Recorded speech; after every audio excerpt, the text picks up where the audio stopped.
Problem है। 100 में से हर 10वां इंसान जो है उसको किडनी की किसी न किसी तरह की प्रॉब्लम है और बहुत तेजी से बढ़ रही है। और इसका बहुत बड़ा जो कारण है वो ब्लड प्रेशर है, डायबिटीज है और पेन किलर्स है। इंडिया में खासतौर से बहुत ज्यादा ये चलन है इस तरह की दवाई, ओवर द काउंटर जो ड्रग्स होते हैं उनको लेने की, जो कि एंटीबायोटिक्स है, पेन किलर्स है, लोग बिना पूछे बिना डॉक्टर की सलाह के वो अक्सर लेते हैं, जिसकी वजह से गुर्दा खराब हो जाता है। संबंधित बीमारियों से जागरूक अभियान चलाने के लिए ह्यूमन फाउंडेशन द्वारा अभियान चलाया जा रहा है और हमारे साथ डॉक्टर लुबना कमाल इस वक्त मौजूद हैं। मैम, लगातार आप लोग किडनी संबंधित बीमारियों के लिए लोगों को जागरूक कर रही हैं, आज क्या प्रोग्राम? हाँ, ये आज तो एक प्रेस कॉन्फ्रेंस है जिसके माध्यम से हम आप सभी बंधुओं को बता रहे हैं कि हमने क्या क्या किया है। तो ये एक ह्यूमन असिस्टेंस फाउंडेशन जो है वो एक संस्था है जिसके ज़रिए हम और भी बहुत सारा सोशल वर्क कर रहे हैं पिछले 1 साल से। और अभी हमने 21 तारीख को रथ यात्रा का एक शुभारंभ मतलब किया था, जिसमें कि हम किडनी से रिलेटेड बीमारियों को स्क्रीन कर रहे हैं। इसका जो इनॉग्रेशन था वो हमारे जो आयुष मंत्री जी हैं डॉक्टर दयाशंकर मिश्रा दयालु जी, उन्होंने इसका शुभारंभ किया था अपने बंगले से। और आज उसका समापन जो है वो माननीय उप मुख्यमंत्री जी जो हैं ब्रिजेश पाठक सर, उनके यहाँ से इसका समापन हुआ है जी। तो कैसी रही अब तक की ये रथ यात्रा? बहुत ही अच्छी रही, मैं कहूँगी कि बहुत ही बढ़िया रही। और इसमें सबसे बड़ी बात मैं आपको बताऊँगी कि हमने 2000 लोगों से ऊपर का टेस्ट किया पूरे लखनऊ से, मतलब हर जगह से, दुबग्गा हो, चाहे वो गोमती नगर हो, चाहे वो चौक हो, हर जगह को हमने कवर करने की कोशिश करी। और इसमें 2-2.5 हज़ार लोगों को आराम से हमने टेस्ट किया है। और उनमें से मैं आपको ये कहना चाहूँगी कि 100-200 लोग ऐसे थे कि जिनका ब्लड प्रेशर 200/110 था या शुगर जो है वो 450 थी और उनको मालूम ही नहीं था कि ऐसा है। तो आप ये सोचिए कि इसको टाइम टू टाइम स्क्रीन करवाना कितना ज़्यादा ज़रूरी है, क्योंकि उनको पता ही नहीं चलेगा कि इतना ज़्यादा उनका शुगर है और इतना ज़्यादा ब्लड प्रेशर है। और ये 2 प्रमुख कारण हैं किडनी फेलियर के, किडनी ख़राब होने के बहुत बेसिक रीजंस हैं।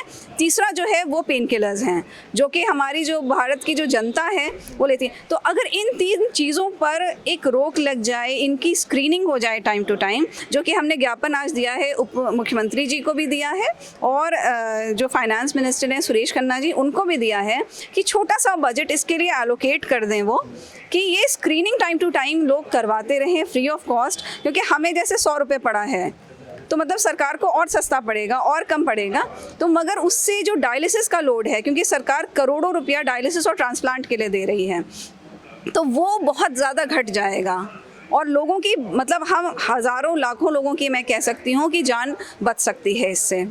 तो मैम, एक सवाल ये है कि आज के दौर में किडनी संबंधित बीमारियां जो हैं उनका ग्राफ काफ़ी तेज़ी से बढ़ रहा है, तो कैसे अपनी किडनी स्वस्थ रख सकते हैं?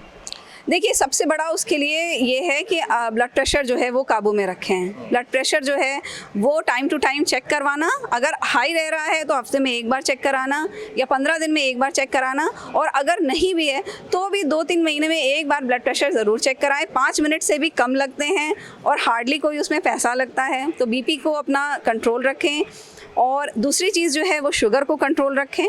तीसरी चीज़ ये है कि पेन किलर्स और जो दवाइयाँ होती हैं उनको बिल्कुल ना खाएं, बिना डॉक्टर की सलाह के तो कतई ना खाएं। उसके अलावा जंक फूड है या जो बहुत ज़्यादा लोग नमक लेते हैं, जो इस तरह की जो चीज़ें होती हैं उनको ना खाएं, उससे परहेज़ करें।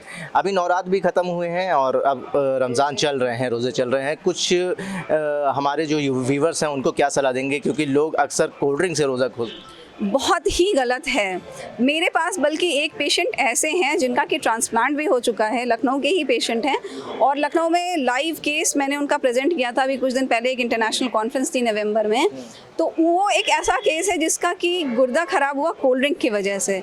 बहुत गर्मी में वो बहुत ढेर सारी cold drink, 1-1, 2-2 litre cold drink P जाते थे, जिसकी वजह से उनका किडनी ख़राब हुई। फिर ट्रांसप्लांट हुआ, ट्रांसप्लांट रिजेक्ट हो गया, डॉक्टर्स ने बोला कि दोबारा ट्रांसप्लांट करवाइए, तब वो हमारे पास आए और हमने उनका ट्रीटमेंट किया। आज भी वो हैं, शादी हो गई है उनकी, बहुत अच्छे से रह रहे हैं और बहुत ज़्यादा कंट्रोल है उनका प्रॉब्लम। जी, एक आखिरी सवाल मैम, होम्योपैथिक दवाओं से क्या किडनी का इलाज संभव है?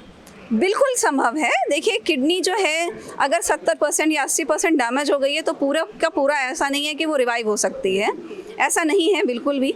मगर ये कि अगर 10 या 20% किडनीज़ दोनों साइड्स की थोड़ा सा इम्प्रूवमेंट आ जाए दोनों किडनीज़ में 10 या 20% का भी, तो पेशेंट की लाइफ जो है वो बहुत आराम से चल सकती है। अब ये कैसे संभव है कि हम लोगों की बॉडी में एडल्ट स्टेम सेल्स होते हैं, होम्योपैथिक दवाई जा कर के उनको स्टिमुलेट करती है और उसकी वजह से रिपेयर और रीजनरेशन होता है, और उससे जो है किडनी के जो नेफ्रॉन्स होते हैं वो थोड़े बहुत ठीक हो जाते हैं, क्योंकि सारे के सारे डेड नहीं होते हैं, कुछ डैमेज होते हैं, तो उनमें रिपेयरिंग हो जाती है, उनमें जो है वो मरम्मत हो जाती है, जिसकी वजह से कि GFR वगैरह इम्प्रूव होता है और क्रिएटिनिन जो है वो डाउन होता है। और हमारे पास बहुत सारे ऐसे पेशेंट्स हैं जिनका कि डायलिसिस कम हुआ है या डायलिसिस जो है वो बंद हो गया है।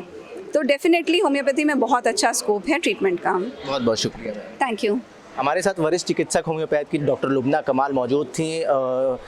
ह्यूमन फाउंडेशन की तरफ से एक प्रोग्राम चलाया गया, एक रथ यात्रा निकाली गई जिसके तहत लोगों को किडनी संबंधित बीमारियों के लिए जागरूक करा गया, और आज उस रथ यात्रा का समापन है जो ब्रजेश पाठक के हाथों से समापन होगा। और तमाम जो समस्याएं थी, तमाम लोगों के टेस्ट करे गए, जिसमें अधिकतर लोगों के जो ब्लड प्रेशर हैं वो हाई पाए गए, और आज स्क्रीनिंग हो रही है और उसके तहत दिखाया जाएगा कि किस तरीके से जो पेशेंट्स हैं वो किडनी संबंधित बीमारियों में मुब्तला होते हैं या इन्वॉल्व हो जाते हैं, या उनको किडनी संबंधित बीमारियां जो होती हैं वो लग जाती हैं, क्या कारण है, उससे आज भी लोगों को जागरूक कराया जा रहा है। ब्रजेश पाठक उप मुख्यमंत्री कुछ ही देर में यहाँ आएंगे और इस रथ यात्रा का समापन करेंगे। जनसंदेश टाइम्स के लिए कैमरा पर्सन ज़ीशान खान के साथ आकिब मिराज खान, लखनऊ।